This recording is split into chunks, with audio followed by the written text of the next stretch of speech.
Okay then, so I am sitting with Joseph Paul, and we are just going to be talking about the final project. This is essentially the last point in time for us to talk about the project, and it gives you an opportunity to just talk about some things that perhaps weren't part of the evaluation. Yeah? Maybe you can bring up some more points to add to that assessment effectively, or perhaps even provide perceptive insights. Yeah? Okay then, so if I'm looking at your website, just explain to me what the final product is, the final product that you're working towards. The final project is now the script I have for the short film. I wrote about 3 scenes for it, which was the beginning and the middle scenes. And also the planning of the film is also my art. Okay, alright. Now, what sort of research did you do to, so actually before I even ask that, what is the script? Describe it to me, what happens here? It's about a man whose partner gets killed mysteriously, and he has a lot of trauma afterwards, and he believes the person who was responsible is after him. Eventually he finds out that he has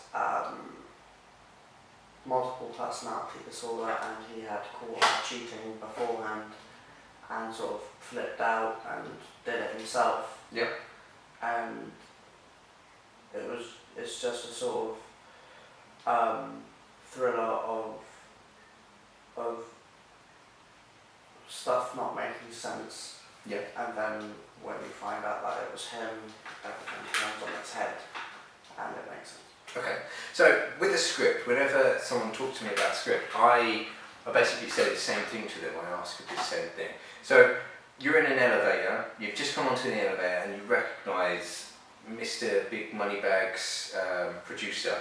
Oh my god, I want him to look at my script, I want this to go places, yeah? So how do I pitch this script to this person? You've only got a short amount of time because it's on an elevator. Yeah. So how do you condense this script to a couple of lines? The synopsis, the plot. How would you describe it? It's a psychological thriller that shows you the journey of a sort of sick, unhealthy man who is paranoid and deranged.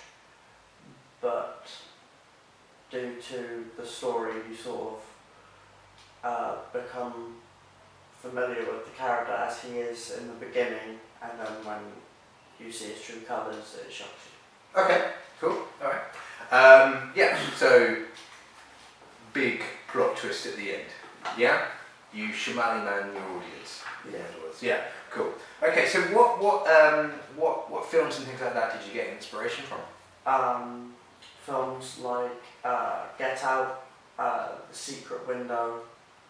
I took some ideas from Stephen King's It, as far as creeping people out. And I took the plot twist from Secret Window and Get Out. And obviously the film It is a little bit of an exception, but not so much. All of those are using visual aids in order to tell the audience what's happening in the mind of the main character. Yeah, this person who's obviously got conflicted thoughts. Have you managed to gain those things from it? Have you looked into that area? Yes, I've done some research on how to make an audience, feel nervous, paranoid, and it's more about, from my research, it's more about sound and stillness within an image. So, for example, a filmmaker might say, I want just a slow zoom in on a doll with no music. And the doll would just be sitting there, so they're building up to a jump scare, but nothing. Building tension. Okay. I really like that you mentioned the importance of sound, because definitely at this sort of level, it's often overlooked. Yeah, so well done for pointing that out. Okay, so the original idea. Now, if we go back to the previous interview, you'll notice that what I've said to Joe was that even the script would be enough, and it would be bonus if we actually had some filmed scenes. This was mainly down to the availability of equipment and issues with what's the word, like extra issues that aren't necessarily related to education at all. Okay, so essentially a team of two was split into two teams of one, and you moved on and did your own things, which is perfectly fine. And to be honest with you, I like to encourage this final project as a one-man job. That way you can actually focus on what's your thing. So nothing's really changed that way, so that's fine. Are you a little bit annoyed that you weren't able to do those scenes? I am, but hopefully my plan of continuing this in level 3 will come into fruition, and hopefully I will get some filming done in level 3. Brilliant, so you're hoping to write the whole script? And how long do you envision that to take you? Not that long, because I write some short scripts in my own time, so I will probably work on it in the summer break.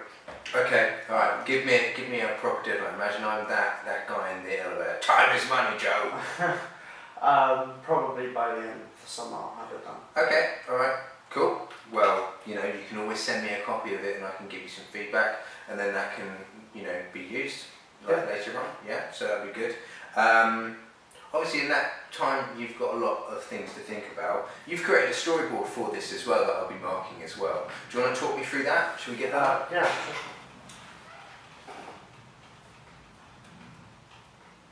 So yeah, I'm very big on the storyboards, as you can imagine.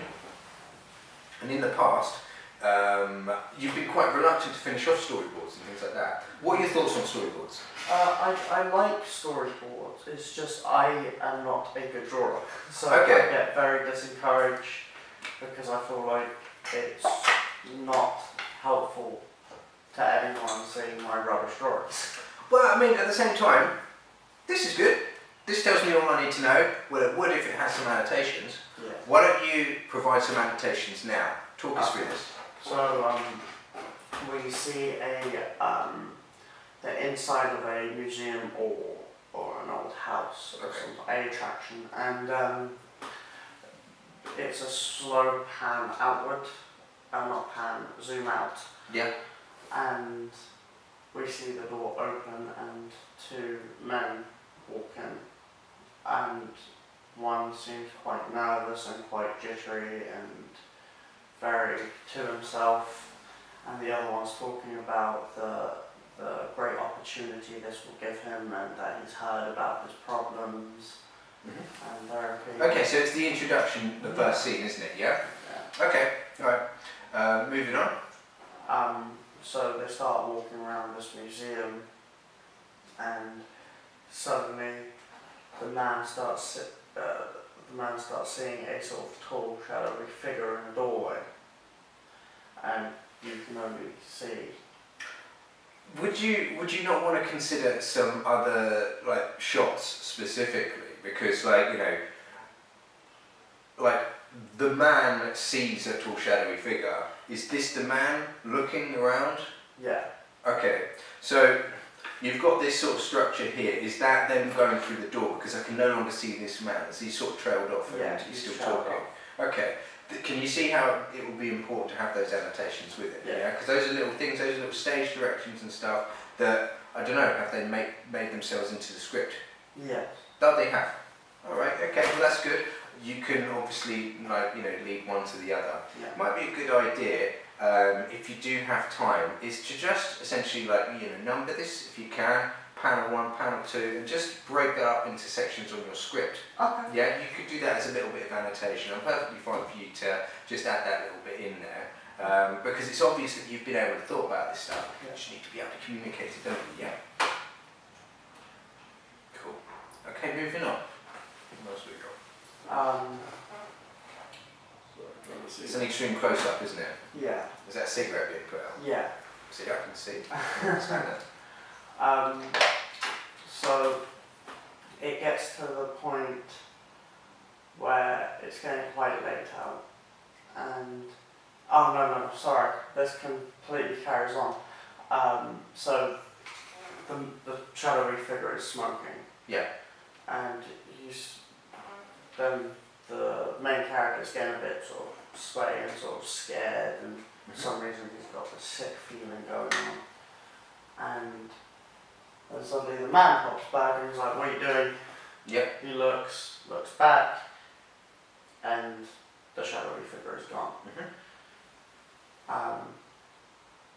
Then the transition, and it's now 12 o'clock at night because he's a security guard, a night security guard there. And that's about it. Okay, that's fine. That's a nice little introduction. It's foreshadowing, isn't it? That's the term that we're looking at here, yeah? Okay. I'd just like to say also that it would be good to see like first and second drafts and things like that, just so that we can see your development a little bit more. Yeah. Now I gave you feedback on a script, I believe, and so it would have been good to see another draft. Now, it's all, you know, perfectly formatted and everything like that. It actually looks fairly good as the first draft. Yeah, and obviously you can clearly see that you've made a change to like previous scripts that you've written and things like that. That again had a lot of effort put into it, but it takes a while, doesn't it, for you to you know, have that experience so that you can then apply it. Do you remember some of the issues that we had with previous scripts? Yeah, it was one of the issues I had was that I didn't include information within dialogue.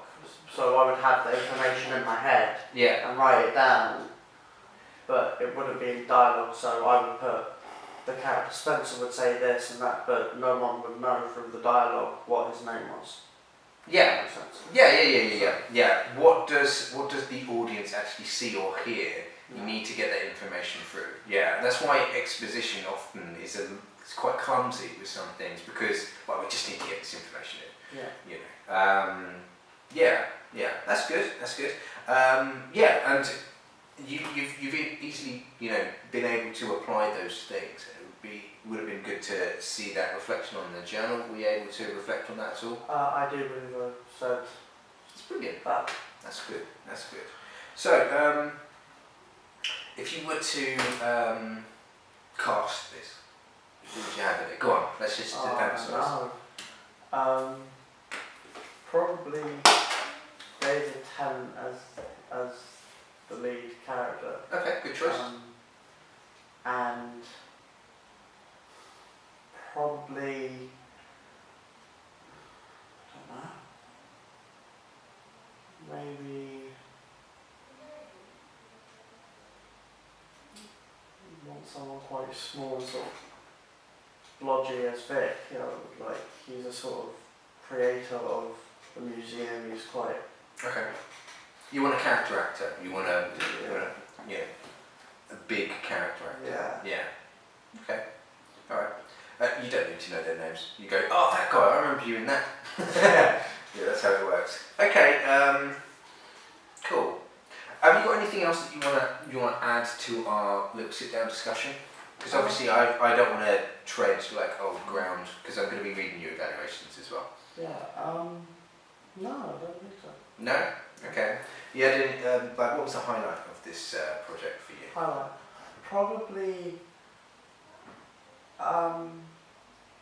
Probably writing the script and getting my ideas down. Yeah. And probably coming up with the idea itself. Mm-hmm. I quite like coming up with ideas for scripts and stuff because, you know, just sitting down and trying to find inspiration in normal day life and watching films and going, oh, that would be good if that happened. It's quite fun.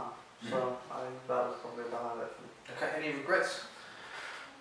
Regret that I didn't film anything. Of course, yeah, sure.